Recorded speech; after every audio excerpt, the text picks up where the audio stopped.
What do we think of Mafia? Mafia. ¿Qué es lo que pienso de Mafia? What is crack? It's your boy D Murph, and back again with another episode of the Mafia podcast. Shout out Rira for holding us down, sponsoring it for this season. And who am I joined by today? Hi, I'm Vaticanjail. I'm an artist producer from Chile based in Dublin, and I blend electronic music and R&B with bubblegum pop, alternative pop, and alternative Latin. Yeah. Nice. So what's your crack been today? Came up from Dublin? Yeah, I was in Dublin today. I took the train around like 2, whatever. It was a lot of thinking and a lot of music that I listened to on the train. You see, when I used to work in Dublin, I would always got the train in the morning, and I would have been up really early for it. But I always remember like just staring out the window in the scenes, like the fogginess and stuff, always going up and down, like listening to different music and stuff. Like felt like main character energy, sort of soundtracking. What were you listening to any music when you were coming up? I was listening to Cobra, a lot of Catwalk. Okay. A lot of Catwalk, because I've been I think that a lot of the music that I've been listening at the moment is just to put you in a good mood. Okay. You know, to put you in a lot of the music is in like Allegro Moderato. Okay, so I've seen this. Is like walking pace, you know? Like in a walking, like a fast walking pace. Not like just like a shy walk. Okay. It's like, it's a... Are you a fast walker in general? Yeah, very fast, yeah. Because I think there's something about that where it's mad, where I remember I used to run quite a lot, and I would have always run with my headphones, and then when I didn't take my headphones, like when I looked at the time and stuff, it would be like so different. Like it's mental, the like, what's the rhythm, isn't it, of like the music? 100%. Your cadence and your pace. I know, I like running as well, and I find it that like when you're running with like different playlists, you run in like different characters. You know? I don't know. I find it that like if you're running with like reggaeton or something like that, which is usually a little bit slower, then you can breathe better, definitely. But if you're running with like dubstep or anything like that, say for instance, like it's just you try to match the pace of the BPM. You know?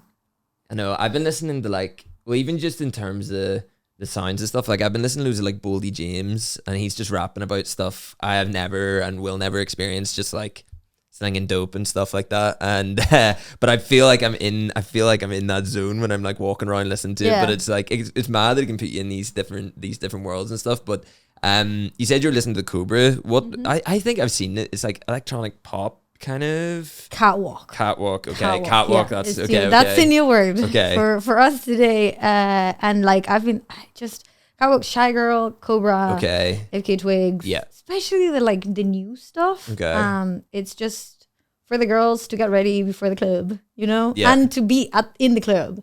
But if the club was full of gays, days, and girls, you know, that's kind of the vibe. Yeah. I feel like there would be a lot of voguing involved in the Catwalk as well, you know. Yeah. And what else have you been listening to recently? That a lot. Well, like the new Kendrick album, obviously. What do you think of it? Very sad. Yeah. Very sad. Yeah, I feel like upon like first listening, because I listened to it like only once. Very sad, and also like I don't think that it went as hard as I thought in terms of the beats, but I think that that's because the like message in it was like a little bit more dramatic than the music itself, you know. I don't think that it hit as hard, but I need to listen to it again, you know. Yeah, what were your first impressions of it? Like what were you taking from it when you were listening?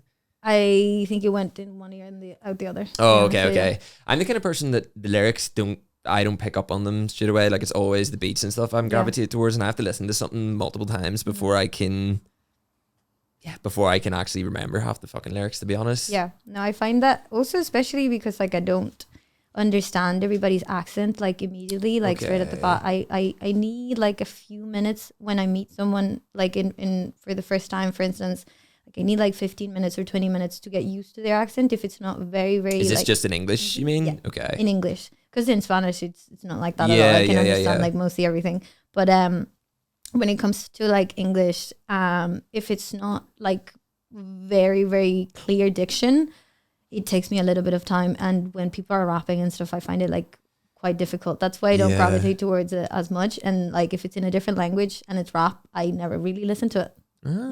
Wait, so when did you move from Chile to Ireland? Yeah. Okay. And what age were you when you moved over? 14. Yeah.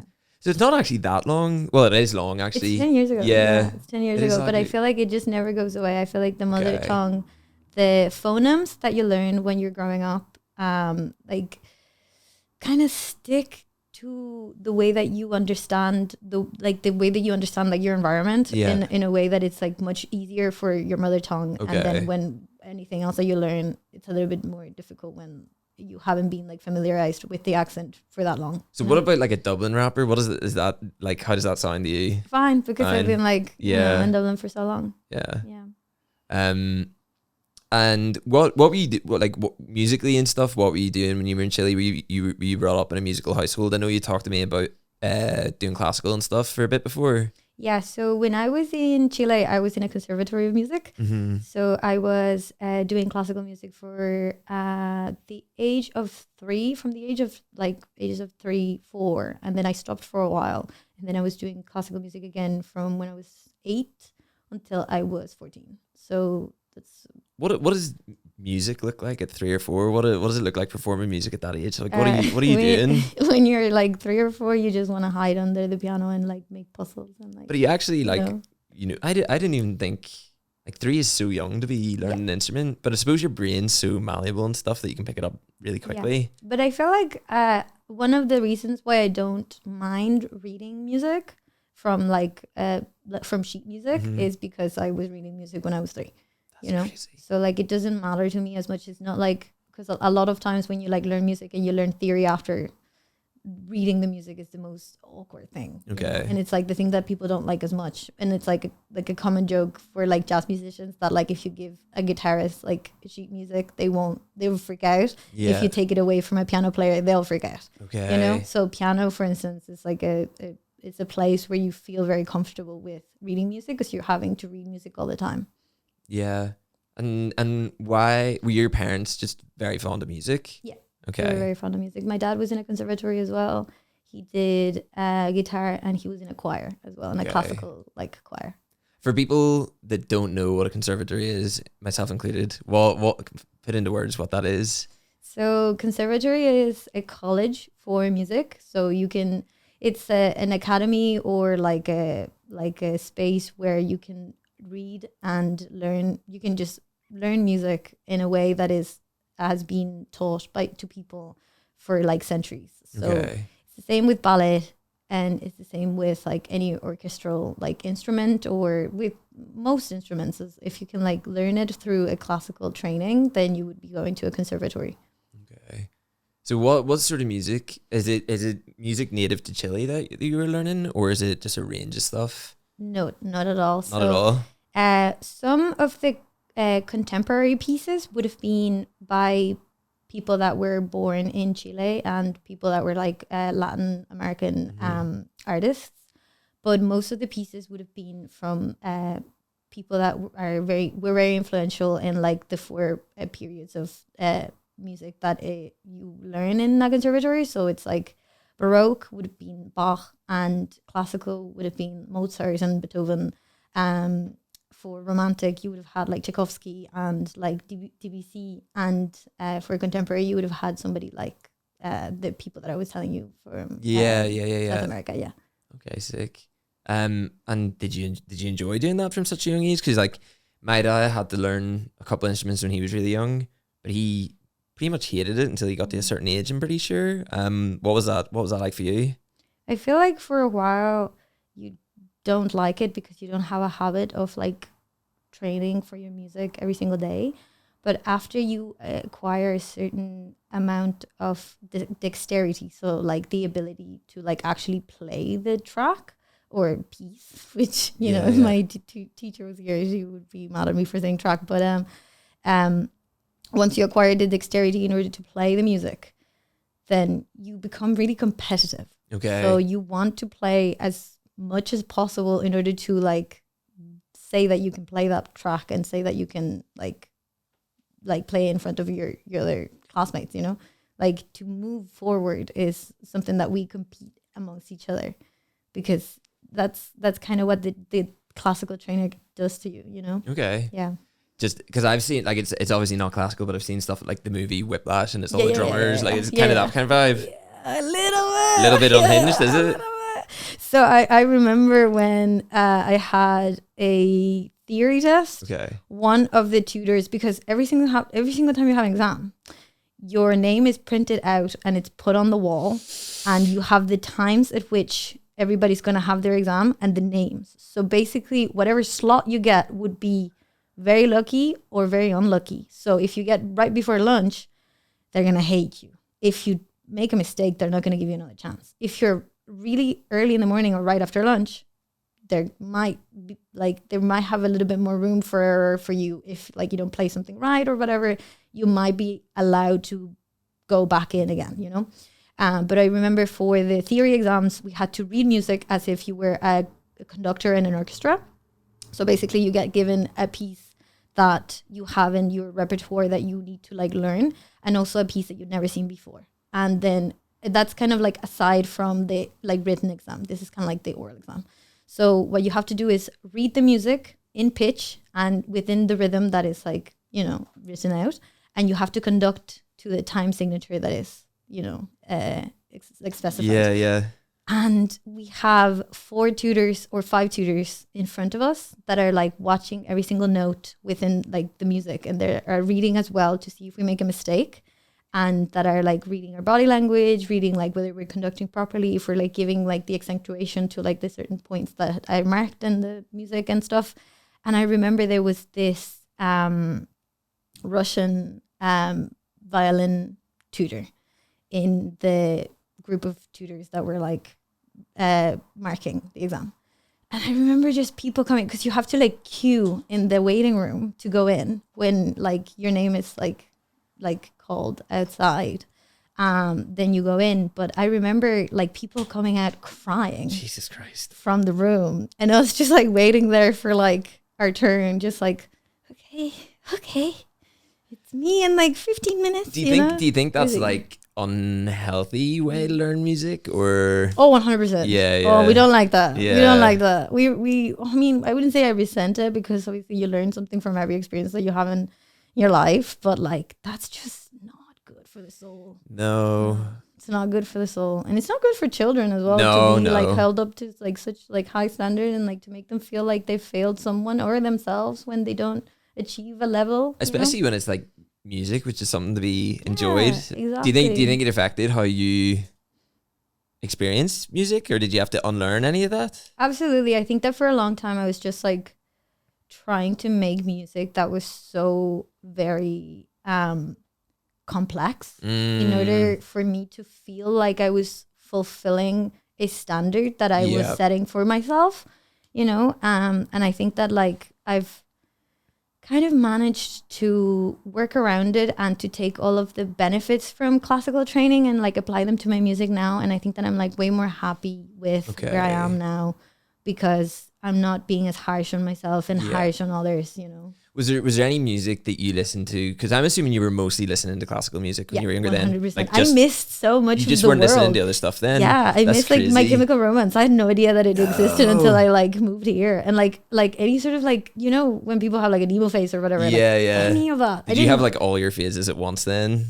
Like when you arrived? I don't know. I feel like I just started listening to Nas, and then that was my whole personality for ages, you know? I was just like... Because I was wondering like was there any music you heard that was maybe more simple, that you heard it and you were like, fuck, it kind of just flipped your perceptions of what music should be? No, 100%. Do you know what I mean? I think that I got like a little bit fed up with it, and also I couldn't like relate to anybody that wasn't listening to classical music. Okay. And when I moved here, I didn't have any of my classical music friends. Like I didn't have any of my like conservatory friends, and we wouldn't be able to like listen to Tchaikovsky together. Because you should be nerding out about stuff that most people wouldn't understand. Yeah. Fuck. But that's the niche kind of like training that it makes you like. So what, it was Nas that you listened to first that kind of pulled you away? Yeah, I think that Illmatic changed the world, and it changed my life as well. Yeah, it's a perfect album. I think so good. Yeah, so good. And then I started listening to Mobb Deep as well. And I think like I did a couple of I think this was like at the end of secondary school that I started listening to like more like classic hip hop. You know, like whatever is just from anything from the 90s that I started listening to. Kind of like opened the door to like more popular music, you know? Because I did a bit of digging and I found this photo from your Facebook of can you maybe talk to the listeners what it is? Yeah, no, that's so it's a group box again. It's an Akai. It's like Akai is. Yeah, we can bring it up on. I can send it to you and you can bring it up. Yeah. But yeah, I was obsessed with like group boxes and like old like sequencers and like drum machines and stuff, and like TV 303 for like bass and acid bass for like house and stuff, like Chicago house and acid bass, and like the TR 808 for drums and stuff, or the 909, and like any Akai like drum machine or controller. I would have been like, I feel like I really just wanted to geek out about something. And when I couldn't do it about classical music, I started doing with like electronic music and with like gear and just like. It makes a lot of sense. Yeah, no, for real. And then you've added a link and it goes to an EPMD instrumental. Really? Yeah. It's, I'm trying to remember what one it actually is. Let me actually find this. That's so funny. But yeah, like it makes sense though that you would go from like the intricacies of classical music to like sampling culture and like hip hop culture and stuff like that. Did you just graduate from like NAS on the other stuff after that and just continually sort of dig? I think that after that I became really obsessed because I loved hip hop so much. Sorry, it's EPMD, the joint instrumental 3, I think. The joint instrumental? I don't know. I don't remember at all. You hyperlinked it? I don't know. Yeah, what the hell? It's crazy. What does it sound like? Can you play it? Yeah. This is 2018 as well. Yeah, I don't remember at all. EPMD, the joint instrumental. Let me see. Yeah, this one. Oh, we've got ads first. Yeah. Yeah, because like there is such a culture of people nerding out and that stuff.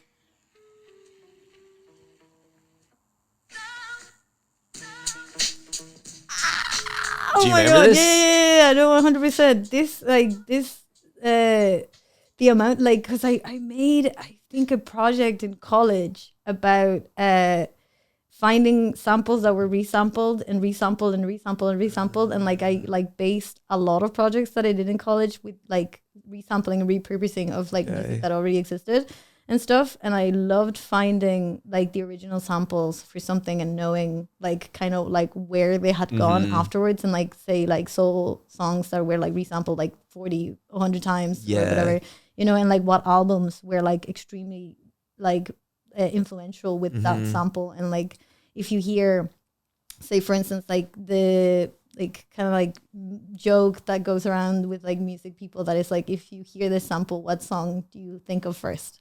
You know, and like, what kind of person are you based, or like, what do I think of you based on like, what do you associate with this sample? You know, I love the repurposing and like use of samples and stuff. So I just like found something that was just like really old, really like 90s, really like a lot of like granular sounds, a lot of like noise, you know, and like a soul song, or like just like that vinyl sound. Yeah, you know? yeah. What's your favorite sample of all time, do you think?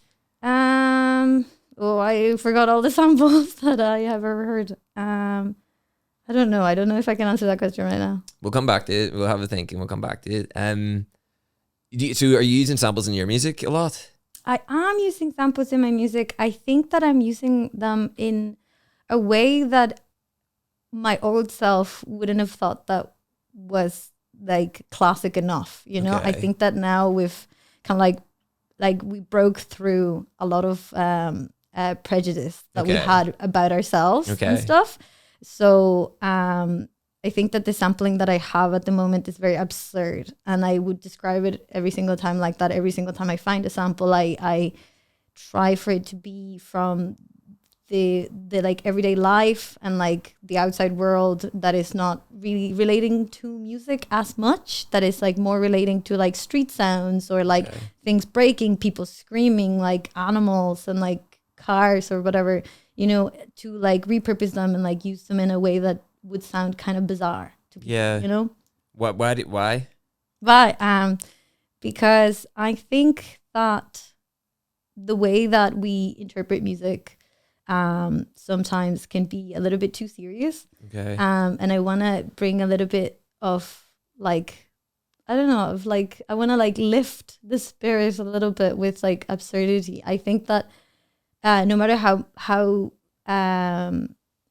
serious I want to make a song, it's never like that deep, you know? Yeah. And I think that like the more that I bring into the music that is kind of like nonsensical, the happier I am with the end result, because I don't take it as seriously as I would have if I didn't, you know? Okay. So like the less like serious I take the music when I'm actually creating it, and when it comes to the sounds, not the lyrics, but like just solidly the sounds, the easier I find to like finish the music, and the easier I find to like, you know, just like terminate the project. Because I think someone else that does it really well, who we were talking about earlier, is Ahmed with Love. How he has like a Jamie Carragher sample where it's like, check his hard drive, it's like a million at the start of something, and then he goes into like rapping hard as fuck. You know what I mean? It's cool. I think the absurdity thing is interesting as well, because in certain genres, like the moment you inject humor, people don't like it, and a lot of people like in hip hop. I remember when the Rubber Bandits came out, they were doing like humorous rap, and people were just like raging about it because they were like, this is almost making a mockery of hip hop and stuff. But I don't necessarily agree with that. Yeah, no, I get you. I feel like you could almost link it to how people react to rap that are not rap listeners. Yeah. To the amount of like explicit language that you have in it. So I think that explicit language can even be like a source, or like a resource of random and bizarre like pieces that like make the puzzle what it is. Okay. So I think that like when you talk about something that is extremely serious, if you didn't have, say for instance, explicit language, you could say that it's just almost like a poem, you know, because they're talking about things in a way that is linked perfectly, and they're telling a story, and they're talking about like politics, they're talking about like their inner troubles, they're talking about like other people's experiences with life. And I think that when you add explicit language, it's a device with which you can connect with people in a way that like breaks that barrier between something that is very high, that would be like a piece of poetry, say for instance from like, I don't know, like again, like romantic or any sort of like period of poetry,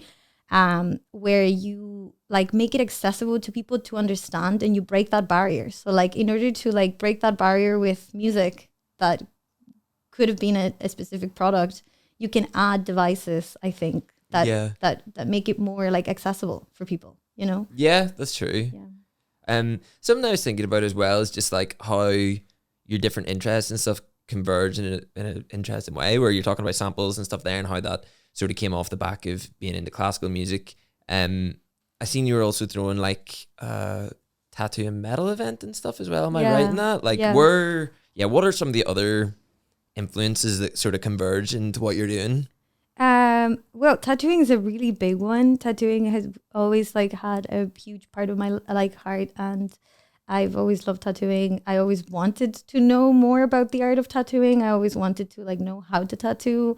And then when I got there, I was like, whoa, this is like something so precious. I want to have it forever. And I think that like a lot of tattooing is almost like a subculture of art. Yeah. You know? And I think that like metal and noise music or hardcore are always also like a subcategory of like all other genres. And like metal in itself, it's genre, but they're kind of like in a different wing of music, just like rap is and like pop and stuff. So I think that them together kind of like share a lot of things that they wouldn't know that they share with each other, you know? So a lot of times I know that like people that would come to the studio when I was working as a tattoo artist would have listened to that kind of music, and the people that listen to that kind of music at a show, not necessarily like in a studio like environment or anything like that, would have loads of tattoos, but they wouldn't necessarily know each other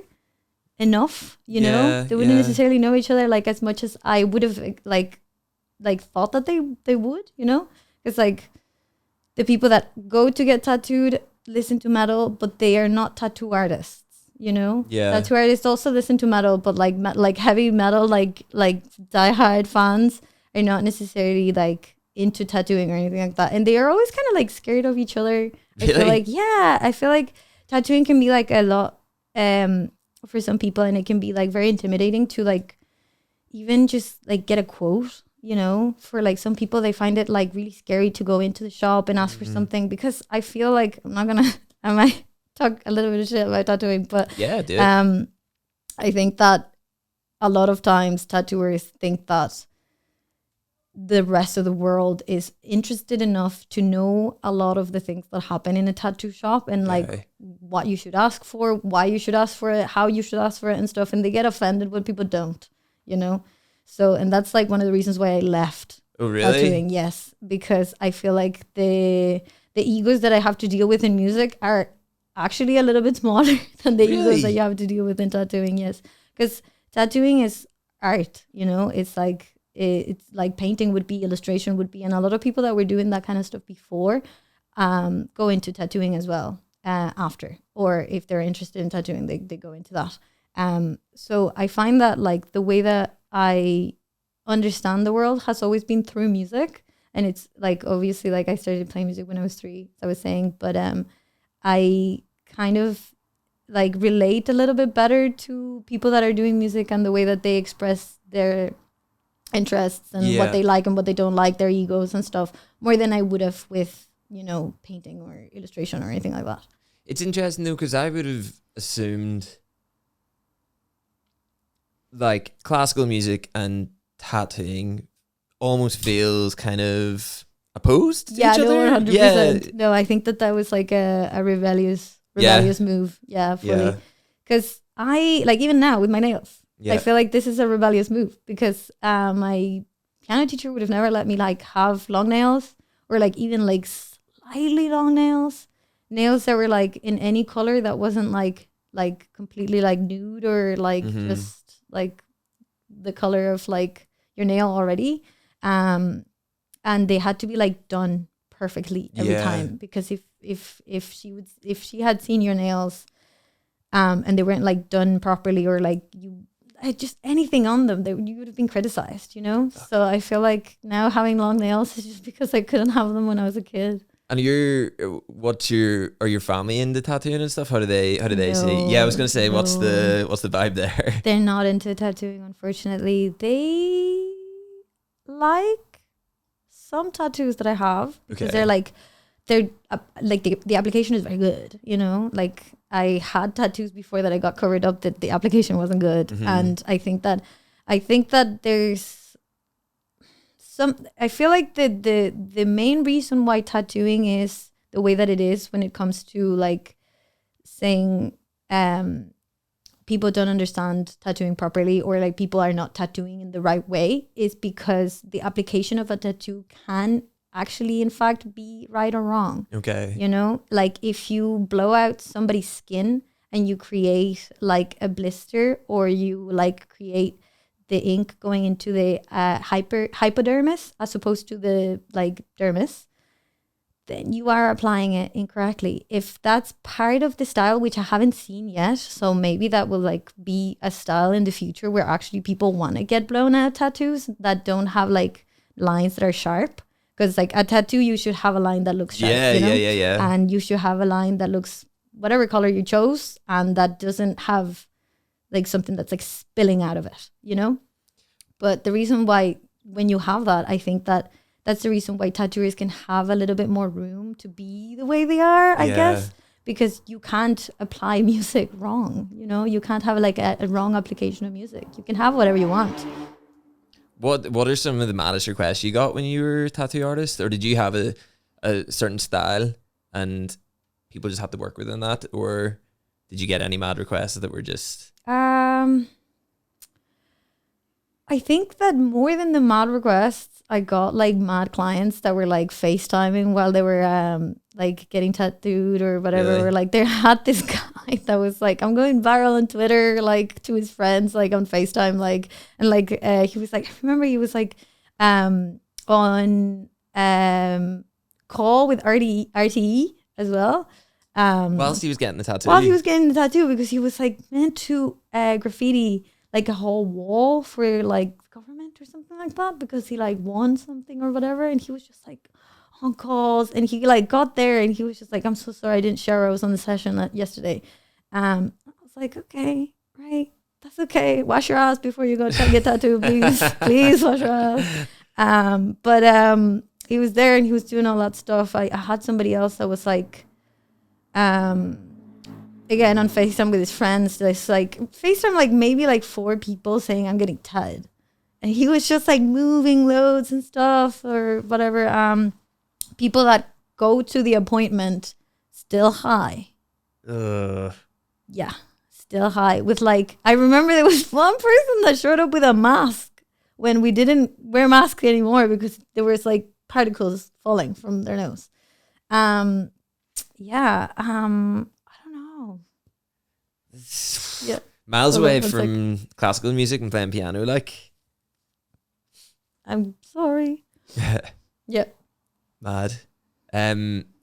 So what's the crack with music now then? Like, you've talked about how, you know, the likes of hip hop and NAS and stuff have sort of changed your perspective and things, but you definitely still keep an element of what you learned doing classical music and piano and stuff and what you're doing now. I think that mostly is layering for vocals and layering for chords. Yeah. Like the lush chord that I usually go for is just from classical music. Yeah. And that's something that I never let go of, because I think that also sometimes you can even, like, if somebody's been dead for a long time, Frédéric Chopin, like I steal the chords all the time, you know, they're so good. And even like if you repurpose them, I find that that would be like a way of sampling as well. If like you take, say for instance, like you have a chord progression, you take away maybe like 1 or 2 chords that you really, really like, and then you substitute the ones in between with the ones that you write and stuff. But like the mood of the track from the key signature and the chord substitutions that you had before, like that's something that is just already so good from like a romantic period. And if you can take it and then you can like repurpose it and just like write it again or whatever with like the melody, I think that it's like too far, you know, if you take a melody and you take it and you're not like properly sampling like a piano like rendition of it, then I probably wouldn't do that. But if there's 1 chord or 2 chords that I find that are really lush, that are really, really pretty, I will take them. Yeah. I'll happily take them. I mean, Bestie's been dead for a while. She's not going to come for me, you know? It's the other thing that you add in that we talked about before is magic realism. Is like, for anybody listening, could you maybe explain, because that's very popular in South America? Yeah. So magical realism for me would be something that is like super big in the music that I make. I think that what was it you said about a horse on fire in the kitchen?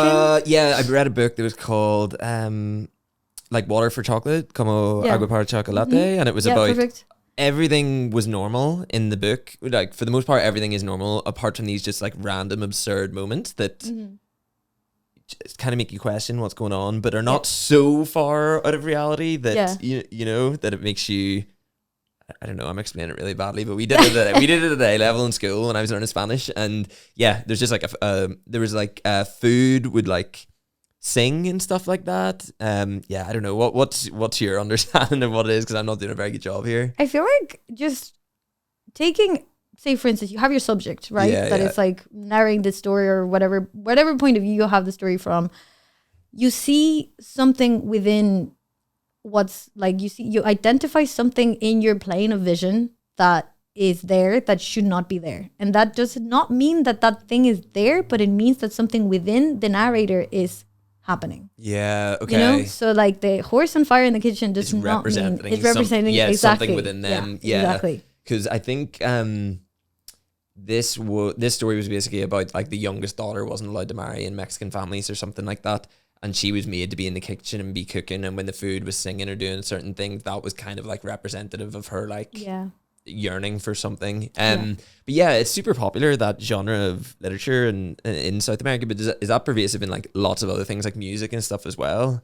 Yeah, I think that for me, trying to explain things in a way that doesn't make sense, but it also makes total sense if you stop and think about it for a little bit, it's like really important, again, to make things a little bit more accessible, but also for me to like think of this storyline as like a little bit more interesting. Okay. So it's like, again, it's a stylistic trait. It's like, it's a device that I utilize in order to like make the plot a little bit like bigger, you know? Because you had that new song Angel, and when I was reading about it, you'd said about, is it disjunctive clarity? Is that related to what you're talking about? Yeah. What does that actually mean? Because I was trying to make sense of that when I was looking at it online, and I couldn't really put it to words. Yeah, well, it's just like the horse on fire in the kitchen. Yeah. It's literally the same thing. If you think about it, horse on fire in the kitchen doesn't make sense. So the fact that it doesn't make sense is telling you that something does not make sense about something else. Yeah. But it's not telling you that there's a horse on fire in the kitchen, because that doesn't make sense. So naturally, surely you wouldn't have a horse on fire in the kitchen. No? Yeah, I mean, yeah. Why is this kind of thing so popular in South America, in that region? I don't know. I think it just became popular because some writers. It's mostly through literature that it became popular, and a lot of the things that we describe, I find that when I write, like when I read a book that was written in English, you guys have like 100 ways of saying how you think of something and how you interpret something that you are experiencing, but you don't really like write with what you're looking at and what you're feeling within like your senses. You write a little bit more with what's happening inside. I feel like an inner monologue is extremely it's extremely popular in English literature. Say for instance in Hamlet, you would have like one of the most like famous monologues ever. And it's all talking about like through the perspective of the person that is speaking to somebody else, to themselves, or to like the audience.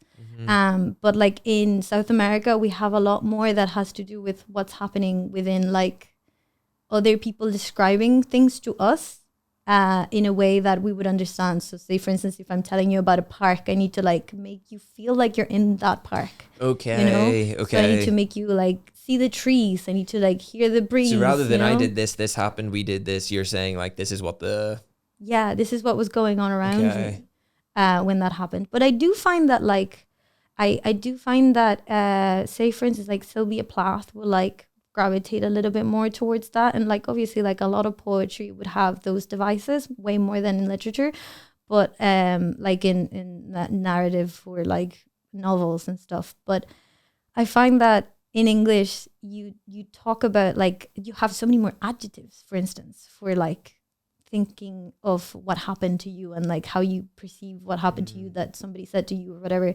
And then we have so many more like expressions for saying like I liked something, or like I enjoyed something, or like so many more for animals, and so many more for things that are like in the natural world and stuff like that, you know? Okay. So there's more words for like different things because we're like gravitating more towards explaining more about said things. With that in mind, were there many like cultural differences that were difficult for you coming to Ireland? Yeah, I think that I was a very like I was at a very like I was still learning when I was when I moved here, you know? So I don't think that it was like that difficult. Maybe I blocked it out because it was. But I think that I learned a lot of things that when I say, for instance, I talked to my mom today, she's like, you are so Irish. There is no way that I don't see the world the way that you're seeing it now. Like if something happens to me, say for instance, Chilean people make a lot more noise when something bad happens to them or somebody wrongs them or whatever, you know? And then here, I would say we, because I feel like I am a part of like the world here as well as I am a part of the world in Chile. But like, whenever like say for instance like somebody's done something to me, or like say for instance what happened with the petition and stuff, I wouldn't have said anything if I hadn't had a conversation with my mom that was like, you have to fight for this, you know? She was like, you have to say something at least to like, I don't know, your friends and stuff, you know? And I think that from a perspective of like friends that I've talked to here, they would be like, that's terrifying, I wouldn't have said a word about that, you know? I think there's more just like a South Americans just have that dog in them. Yeah, a little bit, yeah. Just Like, Yeah. because even when it comes to like football and stuff, when I'm watching, there's just such a more like of a fighter energy. Yeah. I know that's a stereotype, but it is true. No, like, 100%. it is so no. true. Yeah. Yeah. No, like, sometimes things happen. I react like full ape. Like I go full monkey, and I'm like, still Chilean. Very good. So with the petition, like that was, as I was saying earlier, I think that was the first time I actually encountered you. I remember seeing it online and stuff. What was the crack with that for people that don't know the story? Well, I basically had a timeline of like being here under like a certain stamp when my parents were here, and then I was in college, so I had a different stamp, and then I needed to just simply renew my stamp. But because the Brazilian mafia had taken over all of the appointments, and they were reselling them through the pandemic, so basically you needed an appointment to go to the office that you renewed your like stamp with, and the Brazilian mafia took all of the appointments online because they hacked the place, and then we're reselling it to like immigrants all over Ireland. And I didn't know that at the time. I just thought that I couldn't get an appointment, you know? And I was like, if I can't get an appointment, something bad's gonna happen. I'm gonna get deported, and I need to either get an appointment or get a lawyer. And I got a lawyer, and I got a bad lawyer, and she didn't do her job. Oh shit. Shout out to you, Sinead, for not doing your job. But yeah, she didn't do her job, and she kind of scammed me. And yeah, because I was 21, and I was finding a lawyer and on my own, and I got the contact from a friend that like got the contact from their mom's lawyer friend. Yeah. And they were like, yeah, no, she's great, whatever. And then it turned out to be kind of terrible, and like terrible for me because I was waiting for like 2 years for that to get sorted. And then I got a not a deportation letter, but like in like that Irish fashion that we're like talking about before. Go, but we're you gotta go. Yeah. We're not gonna do it. Yeah. We haven't done it yet. Yeah. But like if you decided on your own accord to go, that'd be great, you know? And also if you go, then you can't come back. Sorry. You know? Fuck. So then I got a second lawyer. Shout out to Michelle for being the most amazing queen in the world. So you're gonna say Saul Goodman or something there. Yeah, no. Like, yeah. But yeah, she was amazing. She sorted out the problem, and yeah, best money ever spent, to be honest. She was amazing. She did a whole court, like we didn't go to court with it, but she did a whole case basically talking about how I had been here for like almost 10 years at the time, and made me get letters from all of my friends and all the people that knew me, and made me like do a petition, and like spoke about how I was wronged by like another Irish lawyer, which was like a very important part of the case, because they were going to be like, well, if it's an Irish lawyer, then we can't say that Irish law is like at fault here. So we're going to give you a stamp, you know? And how I had like a lot of like reasons as to why I could call Ireland my home, and why I couldn't go anywhere, you know? So yeah, it worked out. I mean, were your family not going through the same thing as well? Or was it just you? No, because my family went back to Chile in 2018. Okay, so you're just here yourself? Yeah, it's okay, just okay. me. Class. But that's mad though, and it's class that it actually worked out, and like there was a lot of support online. Yeah, it was amazing. It was really good. It was really, really good. I think that, I don't know, I just remember like it being like the worst time of my life. And I very recently came out of that like gray period of time, and like very recently discovered a lot of things about myself that like were not like a personality trait, were just like a period of time that I was going through. Can feel like a permanent thing though at the time. Yeah, exactly. Yeah. And what about like just generally in music, people you're working with? Like I think you're in such an interesting space, and I sort of would rope you in alongside of some of the more innovative artists in Ireland, like Sloucho. You've worked with him, like you spoke about Ahmed with Love, like in his music off camera earlier. You've worked with Roshi as well. What is it about this sort of cohort of artists that you gravitate towards? I think that the people that I like at the moment are just like making things that are making me go, oh, I haven't listened to something like that before, you know? And it doesn't have to be, I think that somebody that's just very like truly themselves, and it sounds like everybody said exactly the same like so many times, but if you're just truly yourself and you're going for something that only you care about kind of sometimes, you know, and that you kind of are putting it out there because you love it so much. I think that that's like really special to me. And I think that I value that a lot, because if they find somebody that resonates with that and they become a fan, amazing for them. But they don't do it for that, you know, they don't do it with that goal. They just do it because they can't sleep at night if they don't make it, you know? Yeah. Do you feel like that about music? 100%. Yeah. If I don't make something, then I think, I feel like it's like yoga, you know, when you haven't done it for a while, or like running, or like walking, or anything, or like drinking water. If you don't do it for a while, then you're like, damn, I feel ill, I feel sick, you know? So yeah, I don't know. I think it's like just the part that I'm not going to be able to escape ever, you know?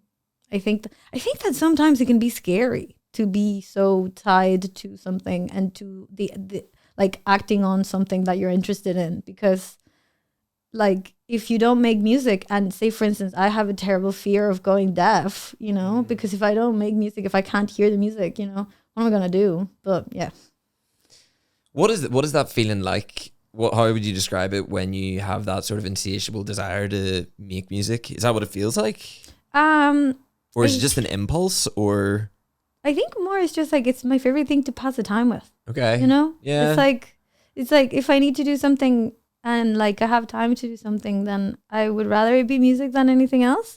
And I think that like, again, like simplifying it helps me a lot, you know, because it's like, I'm just a chill guy, you know? Me just being a chill guy. And I think that like, when I think of a thing, or when I feel a thing, or when I'm like in any sort of situation, I usually find a lot of comfort in thinking that somebody else is going through the same thing, thinking the same thing, or doing the same thing. And then I'm like, oh, great, I'm not that special. And then I'm like, oh, I'm insignificant. I'm like, no, just not that special, and it's okay. And then I find comfort, and I can just make the music, and then it just flows, you know? Yeah. Because if I think about it too much, then I don't allow myself to make something that, you know, could have flowed in a way that is way more practical and efficient. Yeah. And it's interesting before as well, you'd said I'd seen on Instagram about how only 3.4% of producers are women. Yeah. Like, what is it in your personal experience that you think makes it difficult for more women to get involved in producing? I think that in general, there is a little bit of a divide. I don't want to be like too harsh on this, because I actually don't know if this is the experience of absolutely every single person, but I think that girls, especially young girls, are like not as free to be bad at something than men are. Yeah. You know? And like you can see how like a lot of like, say for instance, after the pandemic, everybody was a producer, and a lot of people got an interface, and there was like a really nice community that was building, that was like just people trying music and like trying to like put it in their laptops, record it, and understand an interface, and how like a signal flow works and stuff. But a lot of times, and I had a couple of girls like text me over the pandemic and be like, would you be able to like teach me how to do production or something like that? And I was like, at the time I was like, girl, I know like just as much as you, which is nothing, you know? But then I started wondering why I felt that way, you know, because like if somebody's asking you that, then surely you know a little bit of something, you know? Yeah. And I think that a lot of times that imposter syndrome happens in a little bit more of a like exaggerated way when it comes to young women doing something new that they haven't done. Because I remember being told that I was doing production wrong when I was starting out, and that it didn't sound good, and that I probably shouldn't be doing it. Really? You know? Yeah. Especially from college and stuff. And like, also because in college, like people promoted like live music a little bit more than production and stuff. But I just like remember having like moments where I was just like, damn, I don't think that this is like the right thing to do. I'm not doing it properly. And I think that it's hard to push through, you know, and I think that I was lucky that there weren't that many people doing production in where I was, because if there had been more people, more experienced people that were telling me that I was not doing the right thing, then I think I would have quit. Really? You know? Yeah, because it's harder. It is such a thing though, like when you're learning, it's just confidence. It's just feeling like you don't actually need to be good to continue doing it, but you just need to feel respected and like safe to keep doing it, because everybody's shit at the start of something, and you just get less shit as you. Yeah, exactly. But like I do actually think you're right though about like, because even I definitely have seen it with DJs, especially where women get clowned on a lot more. At earlier stages. God, yeah. And I can't even speak on producers because I don't really know that many women producers, to be honest. What do you think would make it a better environment for people of all persuasions? Because it's not just women that are getting excluded from this kind of stuff. I think that also just like if more men are doing production, then more men are going to be interested in the product of the production, because the sound that is being produced is for appealing to men.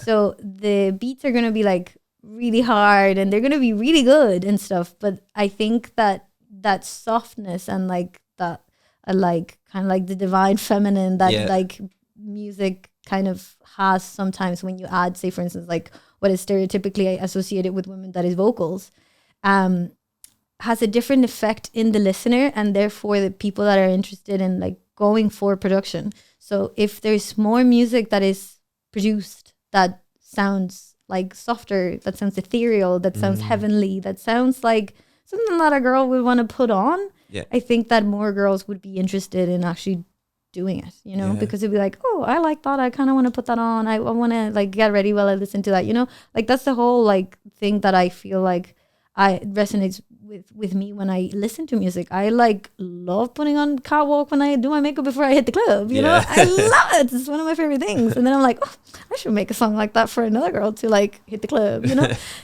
So I think that the more music that is like produced that appeals to women, you know, the easier it would be. But also the more people shut up about it, you know, the more people like... Just let people do their thing. Yeah, like, exactly. You know what I mean? Exactly. Yeah, TikTok's crazy for that. Like, even just seeing comment sections and stuff, it's just wild what people get so angry about. Yeah, like, exactly. It's insane. Before we go, though, I want to just hear a little bit about your new song, Angel, because I think this will just be out shortly after it's come out. Talk to me about it. It's got some magic realism in it. Some magic realism, some layered vocals, some heavenly pads again, some really bouncy bass, and some like again deep house elements, which is like the rhythm of deep house, and kind of like drums of deep house, and like some of the lush chords that we were talking about before that like have like that influence from like jazz and soul, but softer. Because there's very soft. There's part of it near the very start where it almost sounds like an interpolation of, you know, that song, the king of my castle. Like, I can't remember what it is. I don't know why, but that was just in my head when I was listening to it, and I was just like, oh, so good. Have to listen Love to it. Now. Yeah, definitely do. 90s trance classic. But yes, that's actually about an angel meeting a human. Like, this is another, Yeah, so basically it is about an angel that meets a human because they're fueled by their jealousy of humans, and they don't want to be an angel anymore, so they're willing to fall from heaven to earth and take on like a human life or a human like life and try and learn from a human's perspective of the world. But they actually don't think that they're going to encounter an actual human when they fall from heaven. They just kind of want to try and play human, you know. But then they have a conversation with a human that is about to kill themselves because they no longer want to be human. They actually want to go to heaven. Yeah. And they have this interaction where they're both talking shit about how like being themselves hurts them so much, and how they kind of mock each other in a way when they're happy with themselves. So say, for instance, the angel is talking about how the human doesn't know how to like go about life without thinking of other people's opinions of them and stuff. And the human will give out about the fact that if you don't have any status, people will ignore you, you know? So like, say for instance, like I talk about geodes and how they have to spend a long time to become something beautiful. And that's kind of like alluding to the fact that they too haven't finished their journeys. But it's also absurd because if you talk about geodes, people are not going to understand that like it has anything to do with the storyline, but like it's about how rocks that have water inside and that are pressed with like a lot of like materials from biomaterials after a long time become either like diamonds or geodes or like very like precious rocks and stuff. And so it talks about how you haven't finished your journey yet. You need to like endure all the pressure and the stress and the hurdles of life in order to become this diamond. But then it shifts back to how the human is talking about the people that walk on the surface and that ignore each other without like saying please or like without like remembering each other's names if they don't have anything to benefit from. And then the angel is talking about how they would love to be able to breathe through their lungs and like to like forget their shoes, like run to work late or something like that, and just have those like human experiences that we don't really like think about that much because they're just a part of like everyday life. And then that once we're very old, we look back and we're like, that was living. That was like what made me happy. And that was what made everything worthwhile. And I wish I could go back, you know? So it talks about like those two people or like two beings talking about it. And then the thing that I was telling you about before, that this song feels very dancey and the song feels very like upbeat because whilst they're talking about this and whilst it's such a serious conversation, somewhere else in the world, somebody's hitting the club. Again, we're back to the club because everything just feels so insignificant when you think about it that way. Yeah. And it just gives it that like lightheartedness, you know? It feels like their conversation is just so important for them in their bubble. But at the same time, tomorrow, it won't be as important. And the day after tomorrow, it will be a little bit less important. And then so on. And they will move to a moment in their lives where everything will be okay again. And then they will have that conversation again at some other point with someone else. And then it all just kind of like it's all kind of like malleable and it's just so elastic, and like time and space is just like one thing one time because you thought about it in one way, and then it just isn't, and everything just kind of like falls, and it's so liquidy. And I feel like the song kind of like tries to allude to that as well, you know? Yeah, that's class. You put it into words perfectly. Is there anything else you want to shout out before we go? 1 sec. Sorry, my nose. That's all good. Yeah. So I what in terms of like shows, music? Yeah, shows. I had a complete brain fart there. Yeah, literally anything you want to shout out. Anything you want to plug? Anything to plug? Yeah. Yeah. So I think Angel is one of the things that I'm most excited about. And then the next single is going to be Besito, which is completely in Spanish and it's reggaeton. So I really hope that people dance to that one as well. And then playing at the Christmas Cracker at Hen's Teeth this 15th of December, playing another show for IADT and NCAD and DCU on the 3rd of December, and then headlining the next big thing on the 23rd of January, I think. It's all going on. Yeah. And then on the 7th of February, I'm going to have my EP party, which you guys are going to be there, hopefully. And yeah, the EP is coming out. I think one more single is coming out right before that. So it's Angel Besito and then Mystery Single. Okay. And then the EP, the whole work is coming out on that date. And then playing at the Complex with Sloucho again. Nice. On the 16th of February. And then I'm going to Chile. So then I'm going to rest. Sick. Hibernation. Yeah. That sounds like perfect way. The end of busy season, the releases. Yeah, thank you so much for coming on the show. Really appreciate you coming up for it. My pleasure. Yeah. That's all we've got time for this week, so we'll catch you next week. Peace.